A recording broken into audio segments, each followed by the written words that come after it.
Em entrevista exclusiva à Record TV, o presidente Jair Bolsonaro falou que deve sair do PSL e pretende criar um novo partido. Bolsonaro também comentou a reportagem que envolveu o nome dele com um dos suspeitos pelo assassinato da vereadora Marielle Franco e do motorista Anderson Gomes. Olá, boa noite a todos. Hoje é domingo e a Record TV veio ao Palácio da Alvorada conversar com o presidente Jair Bolsonaro. Muito obrigado, presidente, por nos receber. Eu gostaria de começar a entrevista falando sobre o depoimento do porteiro que ligou o nome do senhor aos assassinatos de Marielle Franco e Anderson Gomes. O senhor apresentou provas de que nesse dia estava aqui em Brasília e também gravações lá da portaria do condomínio desmentem a versão do porteiro. Esse caso, para o senhor, está encerrado ou não? Não, não está encerrado, não. Por quê? O nosso advogado-geral da União já determinou ao PGR, Procurador-Geral, que tome depoimento do porteiro, bem como dos servidores públicos, no caso, o delegado da Polícia Civil, e levando-se em conta em que circunstância isso tudo veio a ocorrer. Porque não pode, uma emissora de televisão, como a Globo, joga um balde de coisa suja em cima de mim, tá? Com aquela matéria da semana passada. E depois fica por isso mesmo? Não. Primeiro, a Rede Globo também tem que explicar quem é que vazou um processo que corria em segredo de justiça para eles. Eu fiquei sabendo disso dia 9 agora. Agora você pode falar, eu agi em desacordo com a lei? Eu fiquei sabendo através do governador Wilson Witzel. Eu estava num jantar, numa quarta-feira, por volta de 9 da noite, quando o governador chegou lá. Eu me surpreendi com ele, porque não é natural um governador estar em Brasília numa quarta-feira, não é natural, mas tudo bem. E ele se assustou comigo, me chamou num canto e disse que o processo está no Supremo. Eu falei, que processo? O processo da Marielle. O que eu tenho a ver com isso? O porteiro declarou que por volta de 17 horas, de 14 de março do ano passado, tá, um dos possíveis executores da Marielle se encontrou com outro no condomínio, mas ele teria ido na sua casa. Ficou por aí a conversa, eu fiquei surpreso. Primeiro que o governador não tinha que ter acesso ao processo. E ele não posou de bonzinho comigo, não. Ele já sabia, porque muita coisa estava vazando já, que a perseguição dele contra a minha família, eu, meus filhos e quem está do meu lado. Ele tem usado a máquina pública para me perseguir. E o fato em si está comprovado, quarta-feira. Geralmente o parlamentar está em Brasília, podia até não estar, mas estava em Brasília, comprovado em vários momentos que eu botei o dedo no painel de votação ou de presença da Câmara dos Deputados. Então eu sou uma pessoa que sou constantemente perseguida e comprovo, como esse último caso da senhora Marielle Franco. Desculpa aqui o linguajar, é um jornalismo sujo por parte da TV Globo, que inclusive eu os tenho desafiados. TV Globo, me dá um espaço de 15 minutos ao vivo no Jornal Nacional para explicar isso e mais coisas. E, obviamente, vou cobrar de vocês quem vazou isso para vocês. E agora também fala que eu estou obstruindo a justiça. Tá? Que obstrução? Apenas eu falei com meu filho, ele foi na portaria, coisa que qualquer um dos 150 moradores do condomínio podem fazer, colocou a data 14 de março do ano passado e todas as ligações para a minha casa e para a casa dele, ele simplesmente botou o áudio, né, e filmou esse áudio, nada mais além disso. O senhor foi procurado pela produção da TV Globo enquanto essa matéria era feita? Eu estava exatamente na Arábia Saudita, o fuso em torno de 6 horas de diferença. Estava lá a representante da TV Globo, a senhora Délis Ortiz, em nenhum momento. Eu fiquei sabendo quando me falaram, desligaram aqui do Brasil, ligaram para o ajudante de ordem meu, dizendo que a matéria havia tido uma chamada no Jornal Nacional e iria ser colocada no ar. Daí acordei quem tinha que acordar, eu, por exemplo, não estava dormindo, porque eu não durmo naturalmente, e assistimos o que aconteceu. Poderia, né, ter um link ao vivo comigo, sem problema nenhum. Agora, lamentavelmente, a TV Globo faz a matéria, diz que não é verdade, diz que eu estou em Brasília, fez por quê? Para, mais uma vez, dar margem a pessoas achar que eu sou um dos possíveis mandantes da senhora Marielle Franco. Vamos falar um pouquinho de economia. Essa semana, o ministro Paulo Guedes e o governo, né, pretendem apresentar ao Congresso Nacional algumas propostas de reforma do Estado, pacto federativo, também mudanças no regime fiscal e também a reforma administrativa, até uma mudança na lei de privatizações. O que o governo pretende com todas essas propostas? Essas propostas foram apresentadas na segunda-feira para mim, já de forma conclusa praticamente. Na terça-feira está previsto irmos junto ao parlamento e apresentar essa proposta. O senhor e o ministro Paulo Guedes. Paulo Guedes e mais alguns ministros. O que nós pretendemos com isso aí? É criar meios para você deixar o Estado mais leve, mais enxuto. A questão do servidor público. Fizeram a maldade comigo, dizendo que eu ia buscar a quebra da estabilidade. Não. O que nós pretendemos é, daqui para frente, quem tomar posse não tem mais estabilidade. Até porque qual é o objetivo disso aí? É comum. Vamos falar em prefeitura. Um prefeito faz concurso, etc. Se bem que quase todos estão no limite do gasto, levando-se em conta a lei de responsabilidade fiscal. Mas qualquer contratação daqui para frente, o outro prefeito, uma vez assumindo, ele pode simplesmente demitir essas pessoas. Logicamente, algumas carreiras terão estabilidade.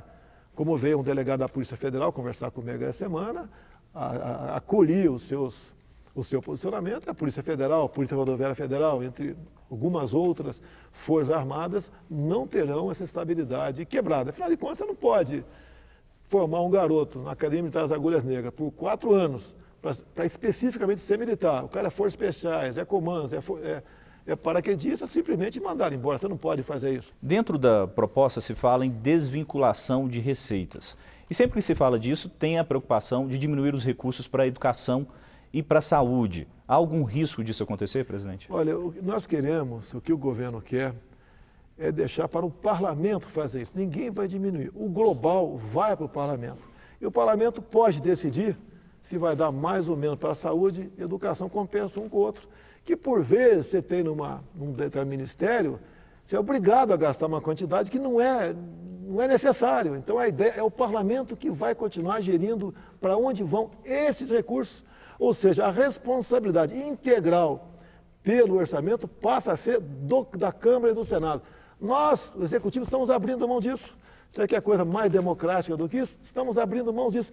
Ninguém vai sumir com o recurso vai para o parlamento, ele vai decidir o que tem que fazer. Nesse momento, o senhor vive um racha dentro do partido do senhor, que é o PSL. O senhor teme dificuldades de aprovação dessas propostas por conta desse momento político? O partido como um todo tem votado. O problema ali, o que acontece? Eu tenho uma matéria agora no jornal Estado de São Paulo. Não vou entrar no mérito se é verdadeiro ou não, mas teve uma matéria aí sobre malversação daquela cota parlamentar.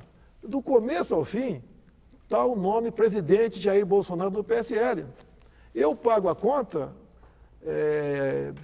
sobre qualquer possível desvio de terceiros no partido. E a mesma coisa acontece no tocante a fundo partidário.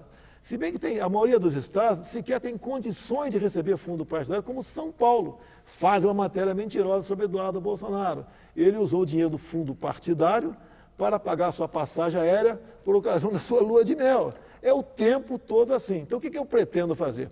Ou passo a ter o comando das ações do partido, para a gente acabar com isso daí, abrir, se tiver alguma caixa preta, abrir e começar a fazer com que o fundo partidário vá para onde tem que ir. Se bem que eu nunca usei fundo partidário, tá certo? Por ocasião das últimas eleições aqui. E o que eu quero é ficar livre disso. Agora, o que pode acontecer, né? Pode acontecer de uma hora para outra. Eu posso sair do partido. O que eu quero apenas ter cumprida uma determinação. Transparência, ponto final, mais nada. Afinal de contas, o fundo partidário é dinheiro público. Eu não estou brigando por recurso do fundo partidário. Eu quero que o partido não tenha problemas por ocasião das eleições municipais do ano que vem e uma possível reeleição minha, né? A eleição majoritária em 2022, é isso que eu quero. Alguns me acusam dizendo que eu quero o fundo partidário para comprar voto. Oh, meu Deus do céu, eu sou o presidente da República.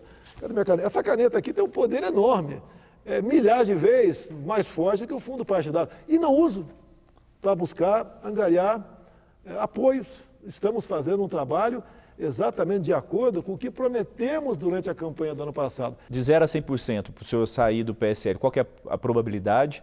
E saindo, o senhor criaria um novo partido? 80% para sair e 90% para criar um novo partido. Que vai começar do zero, sem televisão, sem fundo partidário, sem nada. O meu sonho eu acho muito difícil eu assumir o comando do partido, muito difícil, é criar um partido agora que a gente pode colher assinatura de forma eletrônica junto ao eleitorado. Até março teria um partido e eu teria ali, dos quase 6 mil municípios, né, talvez umas 200 candidaturas pelo Brasil. Estaria feliz com isso, porque teria como escolher realmente, de fato, quem concorreria àquela prefeitura. Na última eleição, muita gente chegou de última hora, porque nomes bons até não queriam vir para o meu partido, porque não tinham tempo de televisão. Vamos falar sobre a questão do vazamento de óleo no litoral brasileiro. Para o governo, está certo que foi o cargueiro grego que provocou esse vazamento? Todos os indícios levam para esse cargueiro grego, todos. Falta apenas bater o martelo. Essas manchas começaram a aparecer nas praias da Paraíba por volta de 2 de setembro. Desde aquele momento, ninguém podia imaginar o tamanho da catástrofe. As Forças Armadas, IBAMA, ICMBio, prefeituras, voluntários começaram a fazer a limpeza das praias. E conforme foi avolumando a quantidade de óleo, outras medidas foram tomadas. Tá? De modo que chegamos a essa conclusão agora, basicamente quase definida, num vazamento criminoso. Agora, a notícia ruim. O que chegou até agora e foi recolhido é uma pequena quantidade do que foi derramado. Então, o pior ainda está por vir. Não sei se na costa do Brasil, se bem que as correntes, tudo indica que foram para a costa do Brasil, e como é um petróleo que tem uma densidade um pouco superior à água salgada, ele não vem por cima, vem por baixo.